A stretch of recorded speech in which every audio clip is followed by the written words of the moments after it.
Well, howdy everybody. Welcome to another edition of That's Railroading, where we bring the railroad to you.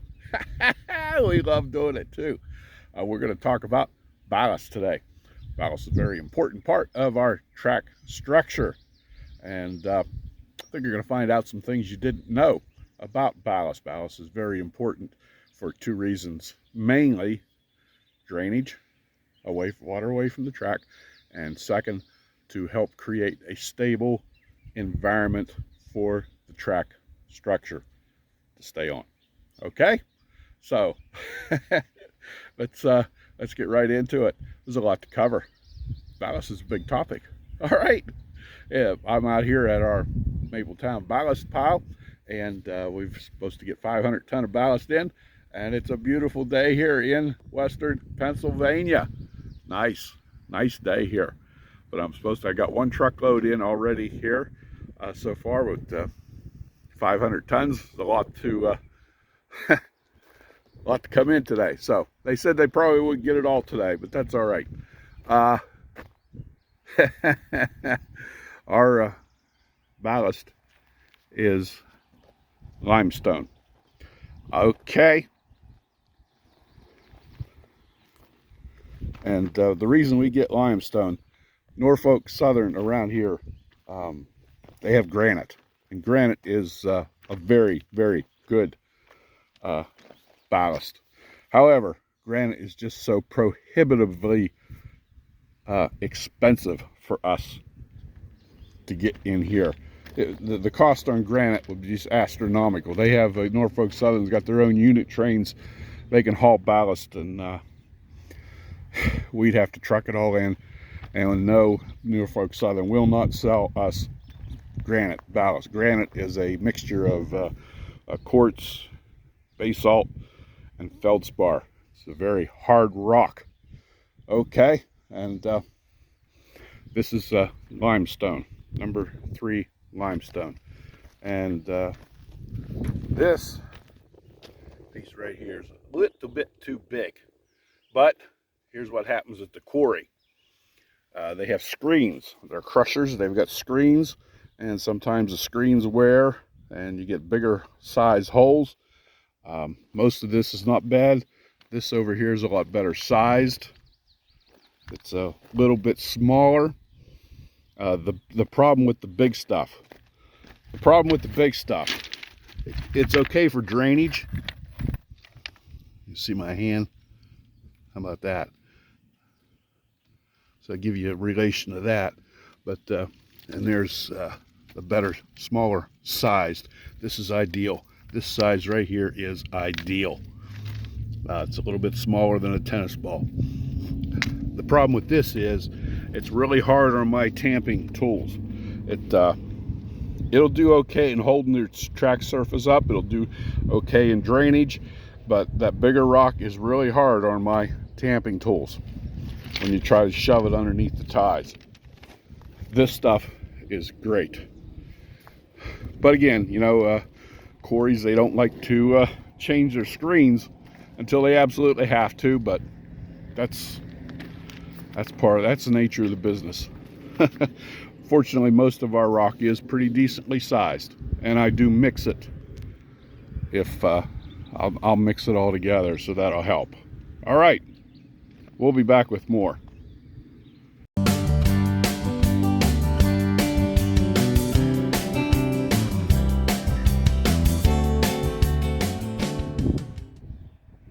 Okay, yeah, this is where we load our ballast out from the we have single ballast car, holds about 90 ton, and have a case 521 loader here.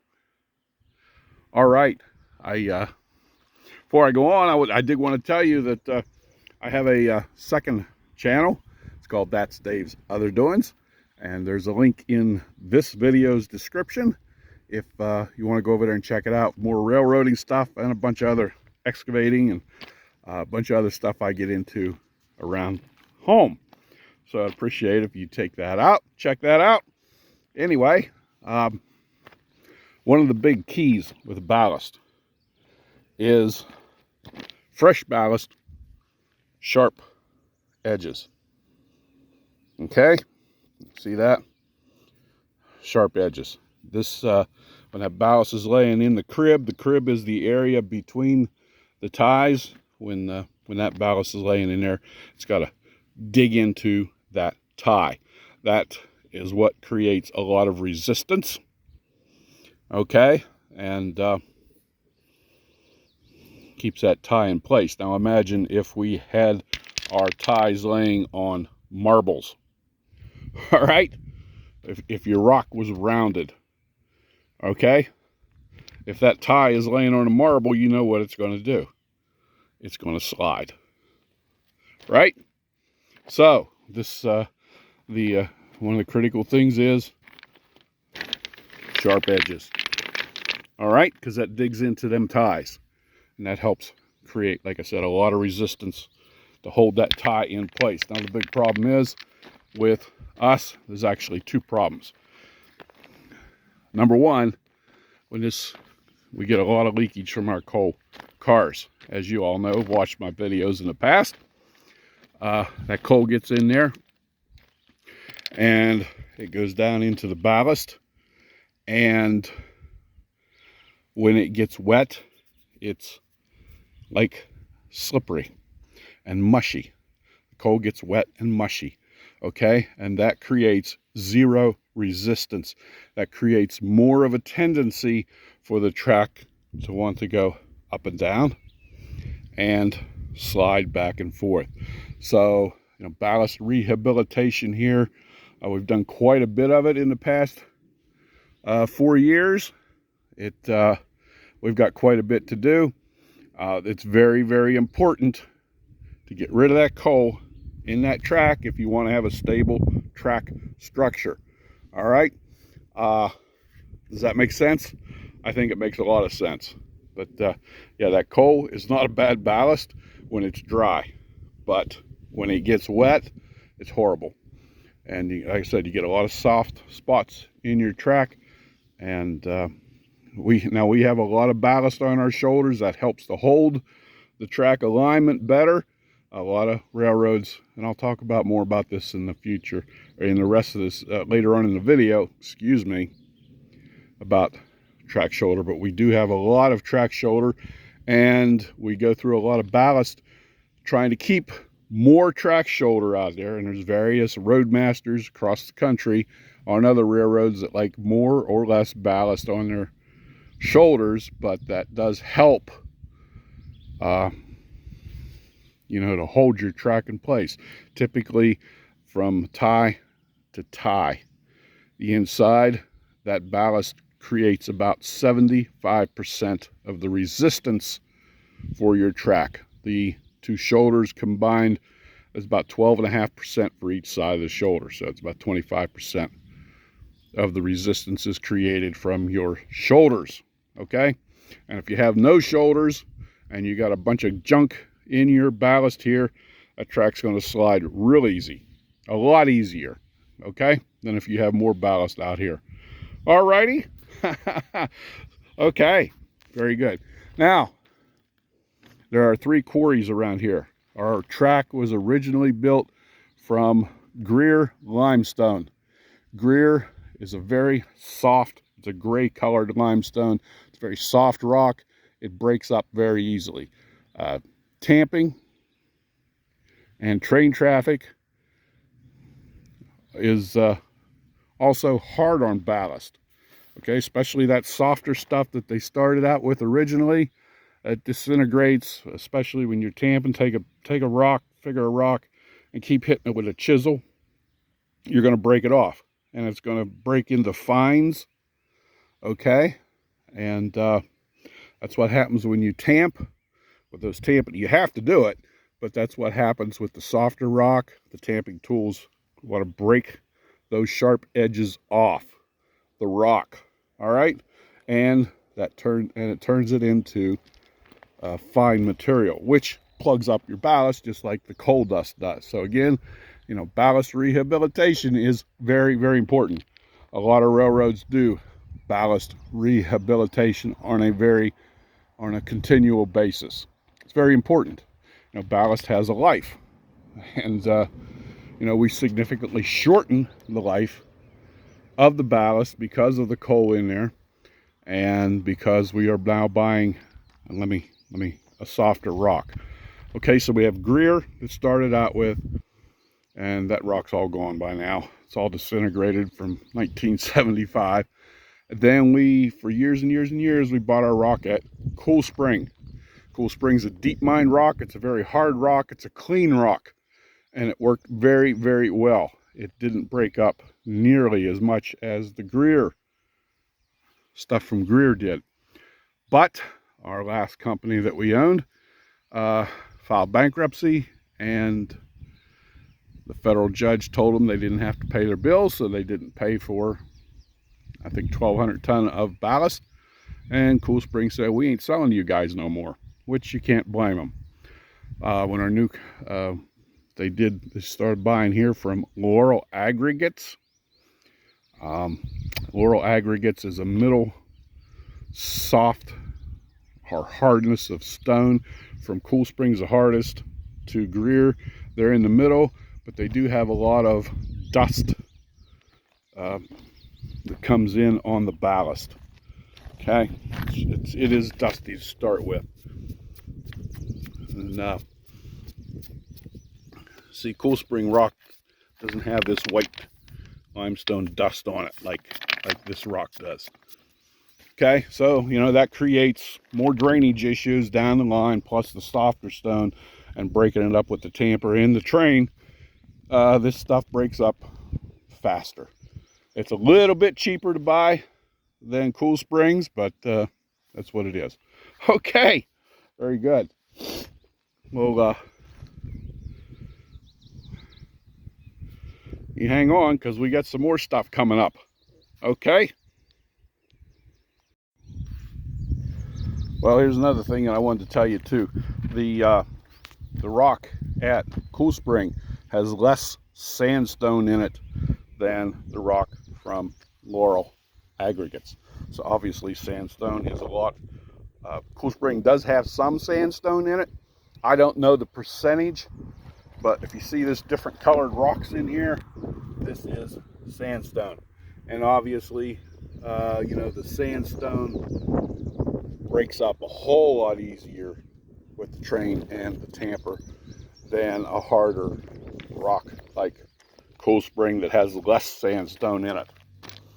All right, but that's what we got. Fortunately, I'm very, very fortunate that when I tell them I need ballast, I've never ever gotten a problem from management saying we're not going to buy any more ballast. You know, it's not our local management here that we can't get rock from Cool Spring from. Cool Spring shut us down on that, which again, you can't blame them. But yeah, I'm very, very fortunate because they've never ever said no, we're not going to buy ballast for you. Whenever I say I need 400 or 500 tons, it comes. Might not come the next day, but you know, it comes within a week or two. So you know, that's I'm very, very fortunate for that. So we got to keep using a lot of ballast. Exactly how much ballast that we use? Again, if we're cribbing ties, we use a lot more ballast than if just we're tamping. When you tamp, you pick the track up and you put rock under there, and so you've got to fill that back in with new ballast. All right, when you're cribbing ties and you open everything up, you got to put your shoulders back, you got to put your cribs back in, and so it takes a lot more rock. Typically, we'll use about 500 ton every 2 months. And, you know, in the summertime, we use more rock in the spring and fall than we do in the winter. We don't use a lot of rock in the winter because it freezes, and once it freezes, you ain't doing nothing out here on the track. You're not tamping, and plus, if you try to load the ballast car, it's going to freeze in the ballast car. You can't get it out. So, all right. But if we had skeleton track here, new track construction, let's say we had new track construction. Now, this section here, I don't know, about 7 years ago maybe, we took it completely out, bulldozed it out, took the track, threw it away over here, bulldozed everything out. It was an awful muddy mess. Put down road fabric, geotextile road fabric, a really good quality stuff. It was $1,500 a roll. It was very high quality, and started all over again. Put the track back in. I had a humongous pile of ballast over here. I think I had close to 3,000 ton of ballast here. But if you're doing that, you can figure about every 10 feet, you're going to use between 23 and 24 ton of gravel, 25 ton of gravel, every 10 feet of linear track. All right. So, you know, new track construction does cost a lot of money. All right, and various parts of the country use various things. Some people use slag. It's very cheap. We can get it, but we've never used it. But and other parts of the U.S. use different types of stone for ballast, and I don't know everything, and I have no idea what they use for ballast in Europe. I'm hoping some of you guys will write in and let me know that.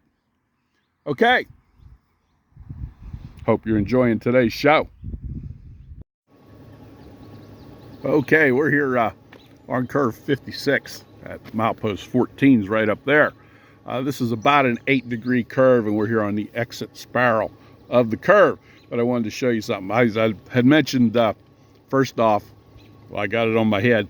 I mentioned slag ballast. That's comes from the steel mills, and if we use that, it wouldn't be dirty, no dust. But I think that would be really, really, really hard on my tamper, on the work heads, on the sandwich mounts, and the tamping tools. I think that, so I'm really kind of glad we don't use or have never tried slag ballast. But I talked to railroaders and roadmasters from a lot of different railroads. I'm very fortunate. I have a lot of networking. But, and like I said, various railroad, every railroad's different. You know, what we do is not, on the ballast, is not going to be maybe the best thing for another railroad. And what another railroad does is not going to be the best for us. Everybody's different. You know, everybody has different train speeds. Ours is 25 here. I'm telling you what works best. We found out over the years what works best for our railroad. Okay, and again, this is not the higher the speed, you know, and then you want more ballast on your outside shoulders of your curve, obviously. To me, my personal thinking is less ballast on the inside of the curve promotes drainage. This to me is about right for the inside of a curve. More ballast on the outside, and we got a good bit of ballast over here, as you can see. Right here's the edge of the ties, so there's a good bit of ballast over here. That helps to prevent heat buckles. If a track is going to heat buckle on a curve, it's not going to go in, it's going to buckle out. Okay, on a tangent track, your heat will make an S thing. So on tangent track, you want to kind of keep the ballast equal on both sides of the track, but the more ballast out here, that helps to hold that curve in place. To me, that's my thinking. And you know, a lot of roadmasters out there, they do like more ballast on the outsides of the curves. That's a general consensus of so that helps you understand that a little bit better, I hope. But yeah, I personally like less ballast on the inside. Now, some roadmasters, they want an equal amount of ballast in the curves on both sides. So, you know, like I said, everybody's different. You know, we don't run 40 to 50, 60 mile an hour trains here, and we do run 25. But we're very fortunate because our heat buckles, and some people call them heat kinks or sun kinks, that's okay. But we're very fortunate. We have very, very few heat buckles happen. The last one was about maybe 4 years ago, and we had one about 7 years ago. So that's really that's really good. And I think all this ballast on the outside helps keep that track from shoving out. All right, very good.